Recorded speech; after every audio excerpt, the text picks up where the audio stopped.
সুপ্রিয় দর্শক, আসসালামু আলাইকুম। আপনাদের সবাইকে স্বাগত জানাচ্ছি এখনকার আলোচনায়। আপনাদের সঙ্গে আছি আমি সিরাজুল ইসলাম। দর্শক, ফ্রান্সকে সরাসরি না বলে দিয়েছে ইরান। এপাশে হরমুজ প্রণালীকে নিয়েই ইরান আর আমেরিকার মধ্যে মারাত্মক ধরনের অনিশ্চয়তা তৈরি হয়েছে। কাতারের রাজধানী দোহায় যে বৈঠকের দাবি করে আসছিল আমেরিকা, ইরান তা এখন পরিষ্কার করে বলছে এই ধরনের বৈঠকে বসার কথা তাদের নেই। তবে কাতারের মধ্যস্থতায় পরোক্ষভাবে হয়তো কিছু বার্তা আদান প্রদান হতে পারে। তাহলে আসলে ব্যাপারটা কি? এপাশে ইসরায়েলের হাইফা বন্দর নগরী কেঁপে উঠেছে ভয়াবহ এক বিস্ফোরণে।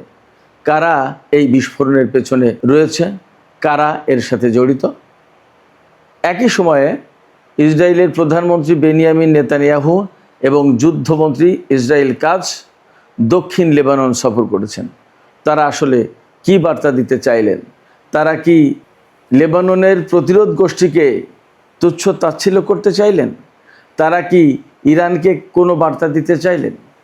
সুপ্রিয় দর্শক, এইসব বিষয় নিয়ে এখনকার ভিডিওতে বিস্তারিত আলোচনা করব। আশা করি আপনারা শেষ পর্যন্ত সঙ্গে থাকবেন। আর ভিডিও ভালো লাগলে বরাবরের মতোই বলি, লাইক, কমেন্ট, শেয়ার করবেন এবং চ্যানেলটি সাবস্ক্রাইব করে টক উইথ সিরাজের সাথেই থাকবেন। দর্শক, চলুন বিস্তারিত আলোচনা করি। ফ্রান্সকে একেবারে সরাসরি না বলে দিয়েছে ইরান। কি বিষয়ে না বলল? ফ্রান্স প্রস্তাব দিয়েছিল হরমুজ প্রণালী এলাকায় ইরান যে মাইন বসিয়ে রেখেছিল আমেরিকা এবং ইসরায়েলের সাথে যুদ্ধের সময়, সেই মাইন পরিষ্কার করা বা অপসারণ করার জন্য ইরানের সাথে সহযোগিতা করতে চেয়েছিল ফ্রান্স। তারা বলেছিল যে আমরা যৌথভাবে কাজ করি। এই প্রস্তাব দিয়েছিলেন দেশটির প্রেসিডেন্ট ইমানুয়েল ম্যাক্রন। ইরানের পক্ষ থেকে আজকে একেবারে পরিষ্কারভাবে বলা হয়েছে যে এই ধরনের সহযোগিতার কোনো প্রয়োজন নেই, ইরান বিষয়টি একাই দেখবে। হরমুজ প্রণালী থেকে কতগুলো মাইন সরাতে হবে আর কতগুলো সরাতে হবে না, মাইন কিভাবে সরাতে হবে কিভাবে সরাতে হবে না, সেটা ইরান ভালো বোঝে, সেটা ইরানই দেখবে। এখানে কারোর কোনো হস্তক্ষেপের প্রয়োজন নেই, কারোর সহযোগিতা করারও প্রয়োজন নেই। ইরান বিষয়টা দেখবে, এখানে তোমাদের এই সহযোগিতা লাগবে না, ধন্যবাদ।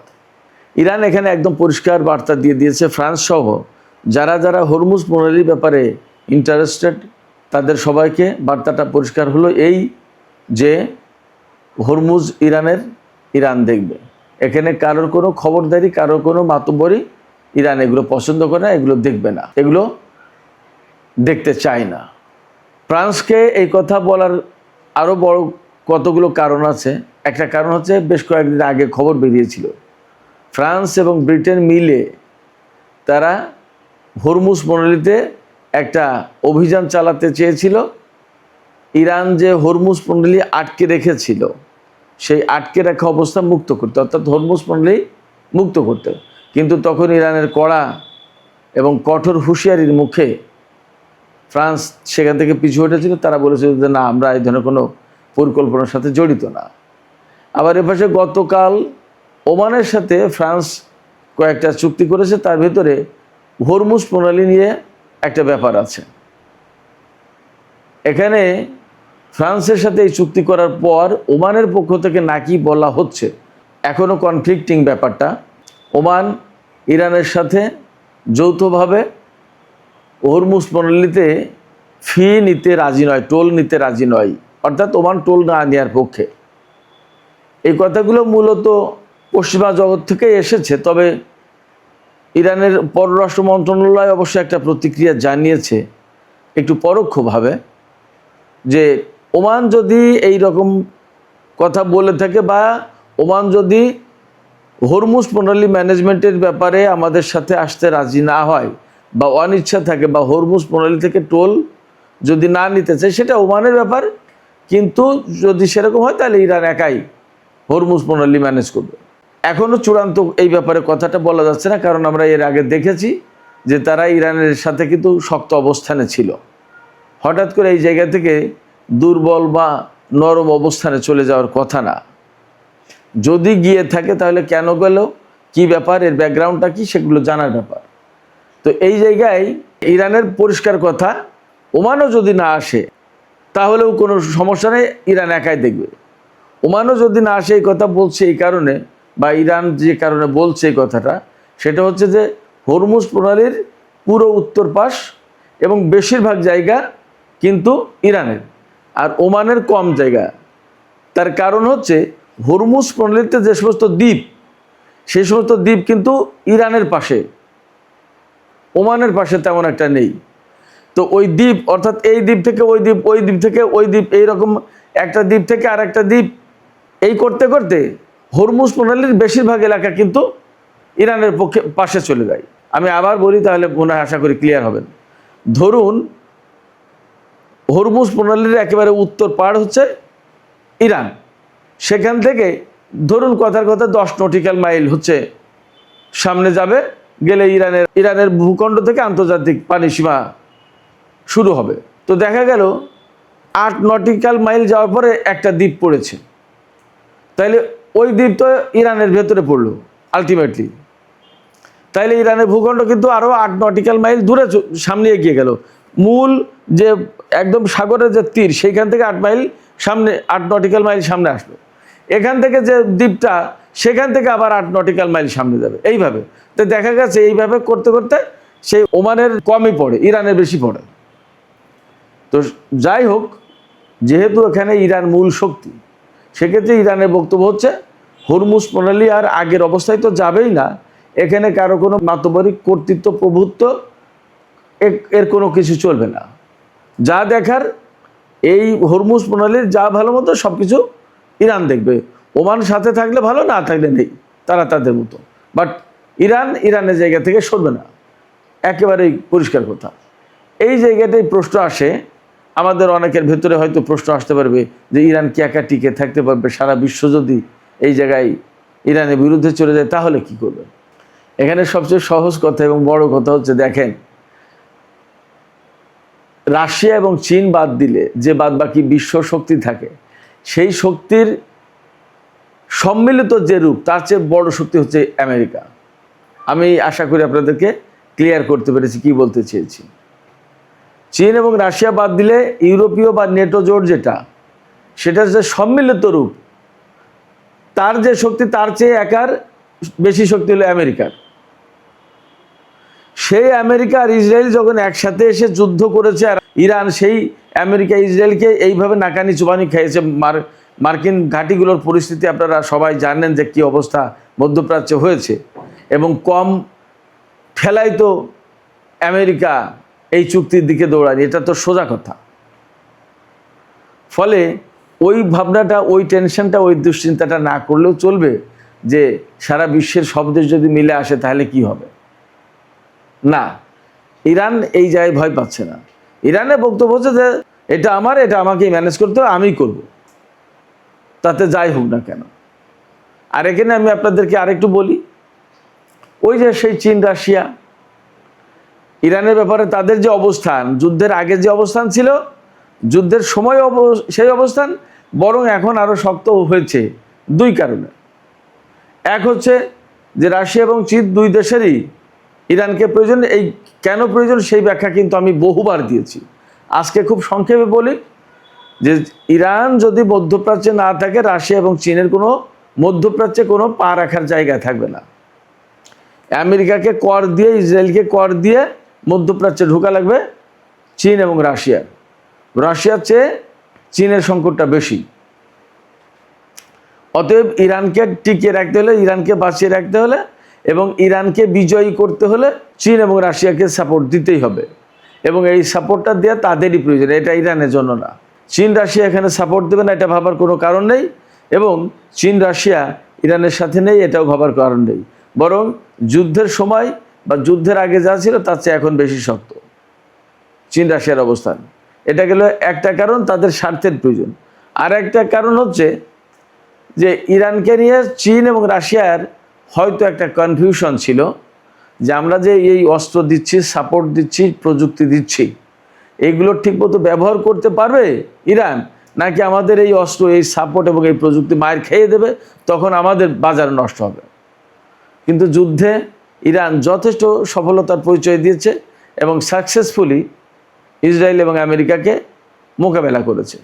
এই জায়গা থেকে রাশিয়া এবং চীন অবশ্যই এখন এইভাবে ভাবতে বাধ্য হবে যে না, ইরানকে দিলে সে ঠিক মতোই কাজটা করতে পারবে। অতএব ইরানের উপরে সামরিক, রাজনৈতিক এবং কূটনৈতিক সব পর্যায়ে চীন এবং রাশিয়ার আরও বেশি আস্থা বেড়েছে। অতএব হরমুজ প্রণালী ম্যানেজমেন্টের যে ব্যাপারটা, সেই জায়গায় আপনারা নিশ্চিত থাকতে পারেন ইরানের পেছনে চীন এবং রাশিয়া আছে, এবং ইরান নিজে তো শক্তিশালী বটেই, এখানে চীন এবং রাশিয়ার একটা সমর্থন আছে, সেই সমর্থনও ইরানকে শক্তিশালী করছে, এবং সেই জায়গা থেকে ইরান যথেষ্ট স্ট্রংলি বলতে পারছে যে এখানে কারোর প্রয়োজন নেই, এটা আমরাই ম্যানেজ করব। এই ম্যানেজমেন্টের মূল যে কাজ সেটা হচ্ছে জাহাজ কোনটা ঢুকতে পারবে, কোনটা আসতে পারবে, এটা সমস্ত সব কিছু ইরান কন্ট্রোল করবে, নাম্বার 1। নাম্বার 2, প্রতিটি জাহাজ টোল দেবে। ইরান কাকে ছাড় দেবে, কাকে ছাড় দেবে না, সেটা ইরানের ব্যাপার। নাম্বার 3 হচ্ছে যে হরমুজ প্রণালীর যে সত্যিকার অর্থেই পরিবেশ বাঁচানোর একটা প্রশ্ন আছে।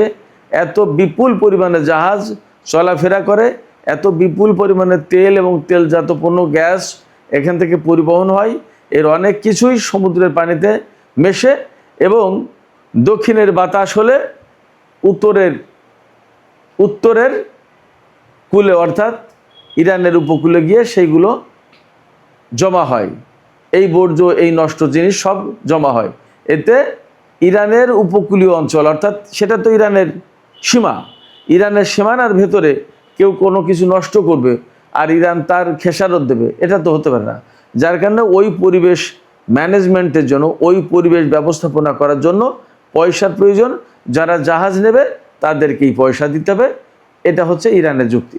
ফলে এই যুক্তিকে খুব একটা নাকচ করা বা লঙ্ঘন করার বা রিজেক্ট করার সুযোগ খুব একটা নেই। যার কারণে ইরান যে শক্ত অবস্থান নিয়েছে, সেই শক্ত অবস্থান মনে হয় ধরে রাখতে পারবে, এবং ইরানের এই অবস্থানকে মেনে নিয়েই সবাইকে হরমুজ প্রণালী ব্যবহার করতে হবে। হরমুজ প্রণালী ব্যবহার না করলে কি হবে? দেন অ্যান্ড দেয়ার তেলের দাম বেড়ে যাবে, গ্যাসের দাম বেড়ে যাবে, সারা বিশ্বে জ্বালানি সংকট পড়বে, জ্বালানির দাম বেড়ে যাবে। তখন সারা বিশ্বে পণ্য মূল্য, বাজার খরচ, পরিবহন খরচ, সমস্ত সব কিছু বাড়বে, এবং বিশ্বের অর্থনীতি অস্থিতিশীল হয়ে যাবে। শুধু অস্থিতিশীল নয়, মন্দা হয়ে যাবে। তখন কি হবে? অতএব হরমুজ প্রণালীকে বাঁচিয়ে রেখে সবাইকে ভাবতে হবে। আর হরমুজ প্রণালীকে যদি বাঁচিয়ে রাখা মানে উন্মুক্ত রাখতে হয়, তাহলে ইরানের কথা শুনতে হবে। তা না হলে আবার যুদ্ধ পরিস্থিতি এখানে। এই বিষয়টা নিয়ে গ্যাড়াকলে পড়ে গেছে আমেরিকা যে সমঝোতা করেছে ইরানের সাথে 14 দফা, সেই সমঝোতায় কিন্তু ইরানের দাবি অনুযায়ী, ইরানের বক্তব্য অনুযায়ী যে 60 দিন টোল ফ্রি থাকবে, এরপরে গিয়ে এই হরমুজ প্রণালীর ব্যবস্থাপনার দায়িত্ব থাকবে ইরানের হাতে, ইরানের দাবি অনুযায়ী। এবং প্রকাশিত যে সমঝোতা আমরা দেখেছিলাম তাতে এই বিষয়টা এইভাবে উল্লেখ করা হয়েছে। এখন আমেরিকা যদি যুদ্ধ পরিস্থিতি বন্ধের পরে, স্বাভাবিক হওয়ার পরে এখন যদি মুসরামুসরি করে, ইরান তো ছাড়বে না। ইরানের পরিষ্কার বক্তব্য হচ্ছে, ইরানের জেনারেলরা আজকেও বক্তব্য দিয়েছে, যুদ্ধবিরতি বা সমঝোতার যদি কোনো একটা ধারা লঙ্ঘন করা হয়, তাহলে তার জবাব ইরান সামরিকভাবে দেবে। তার মানে মধ্যপ্রাচ্যে আমেরিকার যে সমস্ত অবস্থান আছে, ঘাঁটি আছে, সেগুলো আবার ইরানের টার্গেটে পড়ে যাবে, এবং সেগুলোর উপর ইরান আবার হামলা চালাবে। ব্যাপারটা যদি তাই হয়, তাহলে পরিস্থিতি কিন্তু আবার মারাত্মক রকমের বিস্ফোরণ উন্মুখ হয়ে উঠবে। এই বিস্ফোরণ উন্মুখ হয়ে ওঠার ফলে যা হবে, হরমুজ প্রণালী টোটালি বন্ধ হবে, মধ্যপ্রাচ্য অস্থিতিশীল হবে, আবার সারা বিশ্বে ভয়ঙ্কর একটা ক্রাইসিস তৈরি হবে, এবং সেখান থেকে আস্তে আস্তে বড় পরিসরে যুদ্ধ ছড়িয়ে পড়তে পারে। এই রিস্ক আমেরিকা এবং তার বন্ধুরা মিলে নেবে কিনা, সেটা তাদের পরামর্শ করে দেখার ব্যাপার। আর এখানে পাকিস্তান এবং কাতার বিশেষ করে তারা মধ্যস্থতা করছে, তারাও বিষয়গুলো আমেরিকার কাছে তুলে ধরতে পারে। সুপ্রিয় দর্শক, এবার একটু আলোচনা করি ইসরায়েলের পরিস্থিতি। ইসরায়েলের হাইফা নগরীতে ভয়াবহ গাড়ি বিস্ফোরণ ঘটেছে। খবরটা এসেছে যে হাইফা নগরী কেঁপে উঠেছে। সেখানে একজন নিহত হয়েছে বলে সর্বশেষ খবর আমি দেখেছিলাম। তারপরে আর কতদূর কি জানি না, কাউকে গ্রেপ্তার করতে পারেনি, কোনো সংগঠন বা ব্যক্তি এই হামলার দায়িত্ব স্বীকার করেনি। ইসরায়েলের পক্ষ থেকে এমন কোনো কথা বলা হয়নি যে ইরান বা লেবাননের প্রতিরোধকারী সংগঠন বা অন্য কোনো প্রতিরোধকারী সংগঠন এই হামলা চালিয়েছে, এমন কোনো কথা কেউ বলেনি। তবে ইসরায়েলের পুলিশ ঘটনা তদন্ত করছে। এখান থেকে একটা জিনিস পরিষ্কার হয় যে ইসরায়েল যতই লেবাননে অভিযান চালাক আর যত যাই কিছু করুক, তার নিরাপত্তাও যে একেবারে নিশ্চিত নয়, তার নিরাপত্তাও যে একেবারে আনচ্যালেঞ্জড নয়, এটা পরিষ্কার। অর্থাৎ হাইফা হচ্ছে ইসরায়েলের বন্দরনগরী, তেল এবং তেলজাত পণ্যের প্রধান সাপ্লাই কেন্দ্র হচ্ছে এই হাইফা। সেখানে যদি এরকম গাড়ি বোমা বিস্ফোরণ হয় এবং তাতে শহর কেঁপে ওঠে এবং জনজীবন একেবারে অস্থিতিশীল হয়ে পড়ে, তাহলে বোঝা যায় যে ইসরায়েলের ভেতরেই কোনো মতেই নিরাপত্তা একদম নিশ্চিত নয়। এবং ইসরায়েলের গোয়েন্দা সংস্থা আর নিরাপত্তা সংস্থা এত শত কিছু ভেদ করেও যে ভেতরে এরকম ঘটনা ঘটানো যায় তা পরিষ্কার। এদিকে ইসরায়েলের প্রধানমন্ত্রী বেনিয়ামিন নেতানিয়াহু এবং যুদ্ধমন্ত্রী ইসরায়েল কাটজ, এই দুইজন দক্ষিণ লেবাননে সফরে গেছেন। দক্ষিণ লেবাননে সফরে গিয়ে সেনাবাহিনীর সাথে তারা ছবি তুলেছে, আরও অনেক কিছু। এই যে সেখানে গিয়ে সেনাদের সাথে হাসি মুখে ছবি তোলা, একটা গর্ব ভরে দেখানো যে আমরা দক্ষিণ লেবাননের ভিতরে আসলাম, এগুলো হতে পারে, দেখাচ্ছে। হয়তো এটা দিয়ে লেবাননের প্রতিরোধকারী সংগঠন বা ইরানকে নেতানিয়াহু হয়তো তুচ্ছ-তাচ্ছিল্য করছে যে আমরা এখানে, হয়তো এটা দিয়ে এটা বোঝাতে চাইছে যে দক্ষিণ লেবাননে একসময় ইসরায়েল ছিল, লেবাননের প্রতিরোধকারী সংগঠনের প্রতিবাদ, যুদ্ধ এবং প্রতিরোধের মুখে একসময় চলে গিয়েছিল, আবার সেই দক্ষিণ লেবাননে আমরা এখন আছি। বাট এটাও ঠিক যে আবারও পরিস্থিতি ঘুরে যেতে পারে, বলা তো যায় না কখন কোনটা কি হয়। তো আবার দক্ষিণ লেবাননকে কেন্দ্র করেই নতুন করে ইরানের সাথে ইসরায়েলের বড় ধরনের সংঘাত শুরু হতে পারে, এমন আশঙ্কাও কিন্তু উড়িয়ে দেওয়া যায় না। কারণ আমেরিকার সাথে ইরানের যে 14 দফা সমঝোতা হয়েছে, সেই সমঝোতায় পরিষ্কার করে 1 নম্বর দফায় বলা হয়েছে যে লেবানন সহ মধ্যপ্রাচ্যের সব ফ্রন্টে যুদ্ধ বন্ধ করতে হবে। ইরানের উপর যুদ্ধ বন্ধ করলেই সাথে সাথে ইরান জবাব দিয়েছে, লেবাননে যদি ইসরায়েল হামলা বন্ধ না করে তাহলে হয়তো ইরান আবার নতুন করে ভিন্ন কথা বিকল্প চিন্তা করতে পারে, তখন কিন্তু পরিস্থিতি খারাপ হবে। যদিও ইসরায়েলের পক্ষ থেকে বারবারই বলা হচ্ছে আমেরিকা ইরানের সাথে চুক্তি করলেও ওই চুক্তি আমরা মানব না এবং আমরা আমাদের মতো করে কাজ করব। এখানে আমেরিকার জন্য বড় পরীক্ষা যে ইসরায়েল তার কথা শুনবে কিনা, এটা একটা বিষয়। আর একটা বিষয়, ইরান লেবাননকে যে কথা দিয়েছিল যে আমরা তোমাদেরকে ছেড়ে যাব না এবং লেবানন অবশ্যই ইরানের সাথে সমস্ত সব কিছুতে জড়িত থাকবে, তো তাই যদি হয় তাহলে ইরানের জন্যও দায়িত্ব হচ্ছে লেবাননে ইসরায়েলের হামলা এবং অভিযান সমস্ত সব কিছু বন্ধ করা।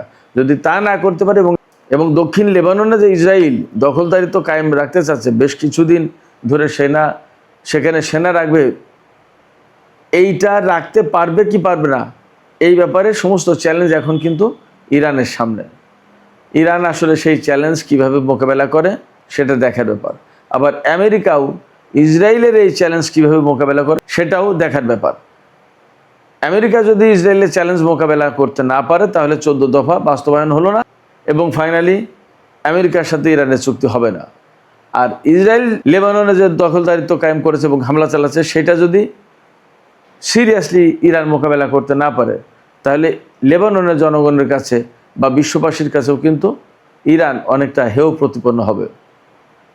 এই সমস্ত সব কিছু আসলে কি হতে যাচ্ছে আগামী কিছু দিনের ভেতরে আশা করি পরিষ্কার হবে। আমরা ততক্ষণ পর্যন্ত অপেক্ষায় থাকি। সুপ্রিয় দর্শক, এখনকার আলোচনা এখানে শেষ করতে চাইছি। যাবার আগে আমি আপনাদের কাছে জানতে চাই আপনাদের কি মনে হচ্ছে, এখানে দুটো চ্যালেঞ্জ, ইরানের সামনে একটা, আমেরিকার সামনে একটা। আমেরিকা এবং ইরান তাদের সামনে যে চ্যালেঞ্জ, সেই চ্যালেঞ্জ মোকাবেলা করে চূড়ান্ত চুক্তির দিকে যেতে পারবে কিনা আপনাদের কি মনে হয়? আপনাদের মতামত কমেন্টে জানাতে পারেন। আর ভিডিও ভালো লাগলে আবারও বলি, লাইক কমেন্ট শেয়ার করবেন এবং চ্যানেলটি সাবস্ক্রাইব করে সাথেই থাকবেন। সুপ্রিয় দর্শক, এখনকার মতো এখানেই আলোচনা শেষ করছি। আপনারা সবাই অনেক অনেক ভালো থাকুন। আল্লাহ হাফেজ।